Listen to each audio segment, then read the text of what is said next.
ચોમાસું સ્થિર થઈ ગયું છે। ચોમાસું બંને છેડેથી સ્થિર થયું છે। ગુજરાતની અંદર પ્રવેશ કરી રહેલું એ ચોમાસું એ દક્ષિણ ગુજરાતની અંદર રોકાયું છે, જે 24-48 કલાકની અંદર આગળ વધવાની વાત હતી, પરંતુ એ આગળ નથી વધી રહ્યું। ફરી એક વખત જે પ્રમાણે મહારાષ્ટ્રમાં મુંબઈ પહોંચેલું ચોમાસું એ નિષ્ક્રિય થયું હતું, એ જ પ્રમાણે દક્ષિણ ગુજરાતની અંદર પહોંચેલું ચોમાસું ફરી એકવાર નિષ્ક્રિય થયું છે, જેની પાછળ કેટલાક હવામાન નિષ્ણાતો એવું કહી રહ્યા છે કે આ સુપર અલ નીનોની અસર છે।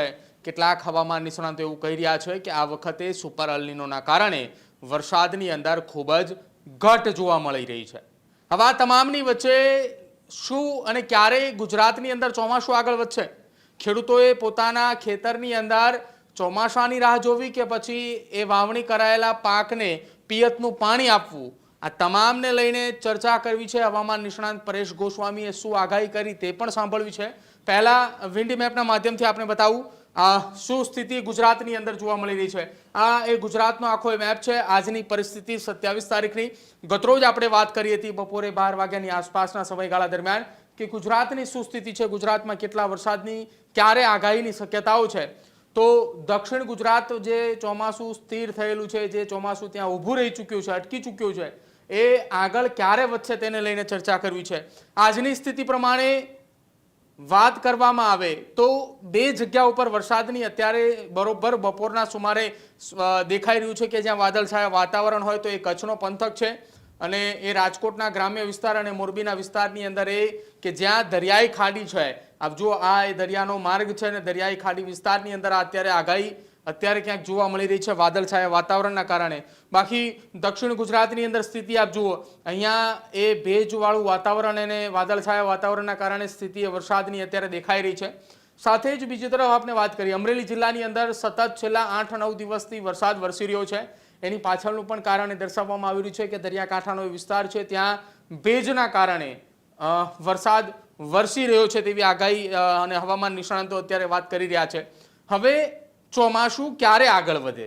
આજે 27 તારીખ બપોર 12 વાગ્યાની વાત કરી રહ્યા છીએ। આજે સાંજના સમયગાળા દરમિયાન અમદાવાદ અને તેના આસપાસના મધ્ય ગુજરાતના ભાગોની અંદર મધ્યમ વરસાદની આગાહી વ્યક્ત કરવામાં આવી છે। તો એ કેટલા વાગ્યા ને ક્યાંની આસપાસ?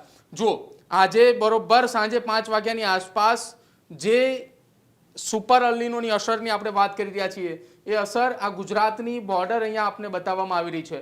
ગુજરાતની બોર્ડરથી બહારની તરફ વરસાદ જોવા મળી રહ્યો છે। અંદરના ભાગમાં એટલો કોઈ ખાસ વરસાદ નથી જોવા મળતો, પરંતુ વાદળછાયું વાતાવરણ એ કચ્છની અંદર છે, સાથે જ અહીંયા રાજકોટના ગ્રામ્ય પંથકની અંદર છે, જામનગરની અંદર છે, નીચેના ભાગની અંદર વાત કરવામાં આવે અમરેલી છે, ત્યાંના તાલુકાઓમાં ધારીની વાત કરવામાં આવે, ત્યારબાદ ભાવનગરની અંદર મહુવાની વાત કરવામાં આવે, ભાવનગર શહેરની વાત કરવામાં આવી રહી છે। અહીંયા જો વાત કરવામાં આવે આ ધંધુકાની આસપાસનો વિસ્તાર છે, ત્યાં વાદળછાયું વાતાવરણ રહેવાનું છે। ત્યારબાદ દક્ષિણ ગુજરાતની અંદર પણ વાદળછાયું વાતાવરણ એ કેટલાક ભાગોની અંદર જોવા મળી રહ્યા છે। આની આ જ પરિસ્થિતિ પ્રમાણે જો ઉત્તર ગુજરાત અને મધ્ય ગુજરાત, આ મધ્ય ગુજરાતનો ભાગ અને અહીંથી આ ઉત્તર ગુજરાતનો ભાગ, ત્યાં વરસાદની આગાહી એટલા માટે વ્યક્ત કરવામાં આવી રહી છે કે ઉપરના તરફમાં રાજસ્થાન અને પાડોશી રાજ્ય એટલે કે મધ્યપ્રદેશ, આ બંને રાજ્યોની અંદર વરસાદની સ્થિતિ ખૂબ સારી છે। મેપને થોડો નાનો કરીએ અને ત્યારબાદ એ બંને રાજ્યોની સ્થિતિ સમજીએ। આપ જુઓ, ગુજરાત સિવાય આસપાસના તમામ પાડોશી રાજ્યની અંદર વરસાદની સ્થિતિ ખૂબ સારી છે, જેમાં અહીંયા મહારાષ્ટ્રની વાત કરવામાં આવે, મધ્યપ્રદેશની વાત કરવામાં આવે કે રાજસ્થાનની વાત કરવામાં આવે, દરેક જગ્યા ઉપર ગાજવીજ સાથે વરસાદ પડે તેવી શક્યતા છે। વીજળીઓ પણ દેખાડવામાં આવી રહી છે। સિસ્ટમો જો કેટલી બધી સક્રિય છે, રાજસ્થાનની અંદર એક સિસ્ટમ સક્રિય છે, મધ્યપ્રદેશની અંદર 2-3 સિસ્ટમો છે, મહારાષ્ટ્રની અંદર પણ સિસ્ટમો સક્રિય છે કે જેના કારણે વરસાદ વરસી રહ્યો છે। ગુજરાતની અંદર વરસાદ ક્યારે વરસે અને કયા કારણોસર ગુજરાતની અંદર ચોમાસું અટકી પડ્યું છે, જેનું એક કારણ છે અરબી સમુદ્રની અંદર જે આપ આ સિસ્ટમ જોઈ રહ્યા છો અત્યારે, આ સિસ્ટમ એ થોડી નબળી પડી હોવાની વાત કરવામાં આવી રહી છે। જ્યારથી એ સિસ્ટમ થોડી સક્રિય બનશે ત્યારબાદ ગુજરાતની અંદર વિધિવત રીતે એ ચોમાસું એ સાર્વત્રિક રીતે પ્રસરે તેવી વાત છે। બીજી તરફ હવામાન નિષ્ણાત પરેશ ગોસ્વામીએ જે આગાહી કરી છે કે આવતીકાલથી એટલે કે 28 તારીખથી લઈને 3 તારીખ દરમિયાન આખા ગુજરાતની અંદર વરસાદ આવરી લે તેવી સંભાવના વ્યક્ત કરવામાં આવી રહી છે। 27 તારીખની આપણે વાત કરી, 28 તારીખ એટલે કે આવતીકાલે સવારની શું સ્થિતિ કે જેના કારણે વરસાદ પડે એની સંભાવનાની વાત કરવામાં આવી રહી છે। 28 તારીખ દરમિયાન જુઓ, આપણે 27 તારીખની જ્યારે વાત કરી રહ્યા હતા એ દરમિયાન ગુજરાતની અંદર સાંજના સુમારે વાદળછાયા વાતાવરણ જોવા મળતું હતું.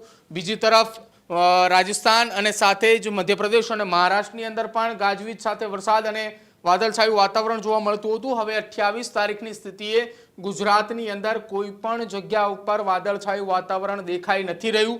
સીધા જ જે વાદળો એ 12 કલાક 13 કલાક પહેલા જે દેખાઈ રહ્યા હતા એ વાદળો અચાનક ગાયબ થઈ રહ્યા છે અને વરસાદની સિસ્ટમ જે સક્રિય થવાની વાત હતી એ ફરી એકવાર ક્યાંક નિષ્ક્રિય થતેલી જોવા મળી રહી છે.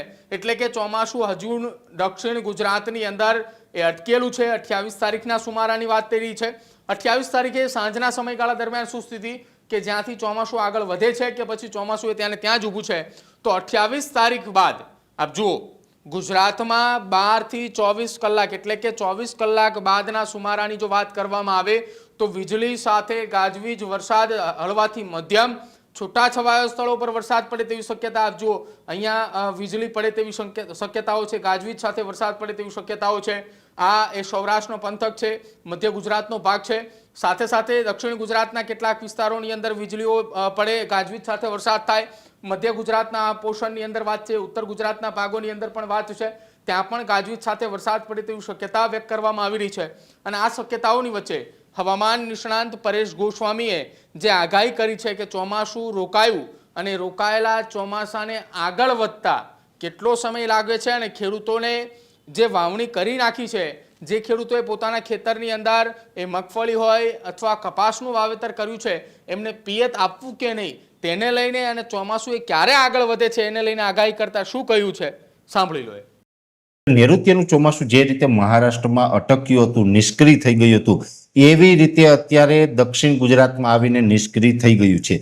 જો જોવા જઈએ તો આપણે આમ તો 24 જૂન 2026ના રોજ ચોમાસું જે રીતે વલસાડ, વાપી, નવસારી, બારડોલી, બિલીમોરા અને સુરત સહિતના વિસ્તારોને કવર કરી લીધા હતા, પણ એ પછીથી ચોમાસું ત્યાંથી આગળ નથી વધ્યું.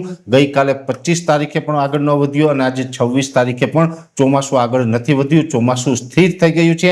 ચોમાસું બંને છેડેથી સ્થિર થયું છે. એટલે કે જે પશ્ચિમ પાંખ છે, જે અરબ સાગર અને ગુજરાત તરફથી જે પશ્ચિમ પાંખ આગળ ચાલતી હોય ત્યાં પણ સ્થિર છે. સામે પૂર્વ પાંખ છે, જે આસામ ને મણિપુર, મિઝોરમ, નાગાલેન્ડ, અરુણાચલ પ્રદેશ વિસ્તારોને જે કવર કર્યા છે ત્યાંથી જે ચોમાસું આગળ ચાલતું હતું ત્યાં પણ અત્યારે રોકાઈ ગયું છે. એટલે બંને છેડેથી ચોમાસું રોકાયું છે. એનું મેઇન કારણ છે બંગાળની ખાડી અને અરબ સાગરની અંદર ફરીથી કોઈ અત્યારે મજબૂત સિસ્ટમ ન હોવાને કારણે ચોમાસું રોકાયું છે.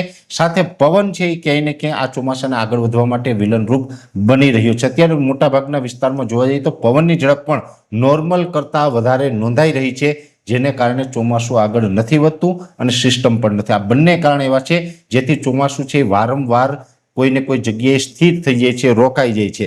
અત્યારે ફરીથી ચોમાસું છે એ દક્ષિણ ગુજરાતની અંદર રોકાયું છે. આશા છે કે હવે આ ચોમાસું ઝડપથી 1 થી 2 દિવસની અંદર આગળ વધવાનું ચાલુ થશે અને ખાસ કરીને 28 થી 3 જુલાઈમાં વરસાદ પડવાની સંભાવનાઓ છે. જોકે મધ્યમ અત્યારે વરસાદ પડી જશે વાવણી લાયક અને જે મિત્રોને પિયત આપવાનું છે એને પિયત જોગો વરસાદ થઈ જાય એવી શક્યતાઓ 28 થી 3 જુલાઈ વચ્ચે દેખાઈ રહી છે. અને એ આપણે વાર્ષિક કાર્યક્રમની અંદર પણ જણાવ્યું હતું આ પ્રકારનો એક ત્રીજા રાઉન્ડ છે એ આપણે આવવાનો છે.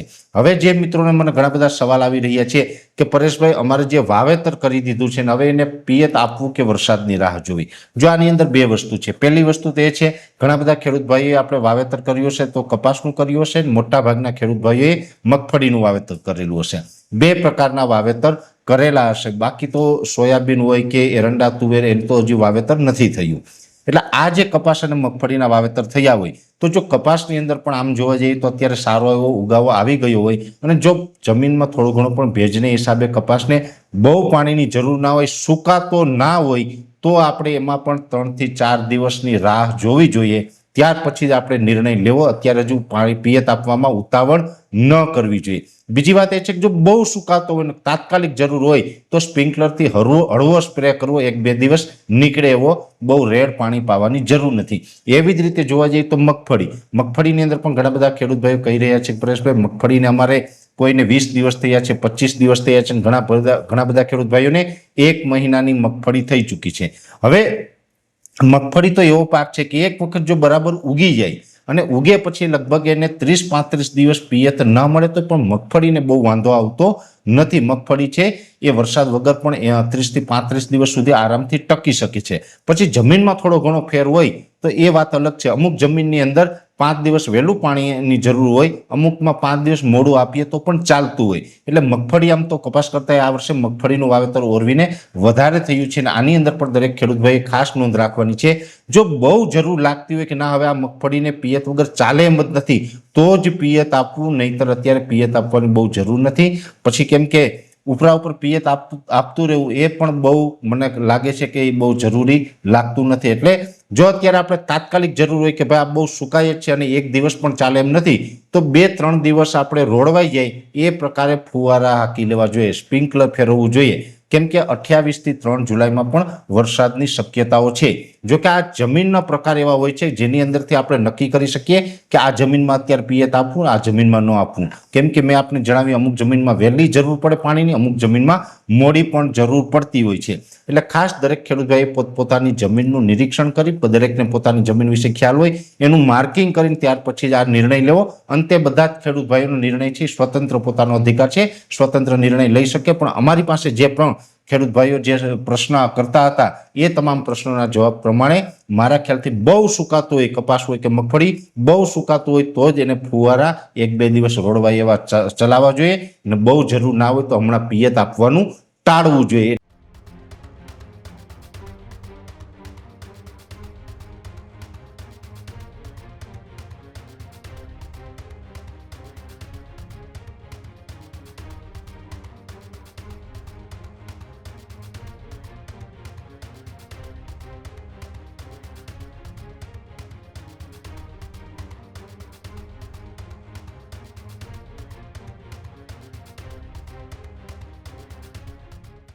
ખેડૂત ભાઈઓ છે એ ખેતરમાં ડ્રોન ઉડાવતા હોય છે ત્યારે આપણે એક પ્રશ્ન સતાવતો હોય છે કે જે આપણે અત્યાર સુધી જીપીએસ ટેકનોલોજી વાળા ડ્રોન વાપર્યા છે, જેથી કરીને મોબાઈલ ટાવર છે અથવા તો હાઈ ટેન્શન લાઈન પસાર થતી હોય, કોઈ વૃક્ષો હોય, ત્યારે જે જીપીએસ ટેકનોલોજી વાળા ડ્રોન છે એમાં ટકરાય અને ટ્રેસ થાય છે. પણ એગ્રીવન લાવ્યું છે જીએનએસએસ ટેકનોલોજી ડ્રોન, જેથી કરીને એ ડ્રોન છે એ કોઈ જગ્યાએ ટકરાય નહીં, પોતાની રીતે જ ડિસિઝન લે છે અને મૂવ થઈ જાય છે. જેથી કરીને જીએનએસએસ ટેકનોલોજી ડ્રોન છે એ વાપરવાનો આગ્રહ રાખો.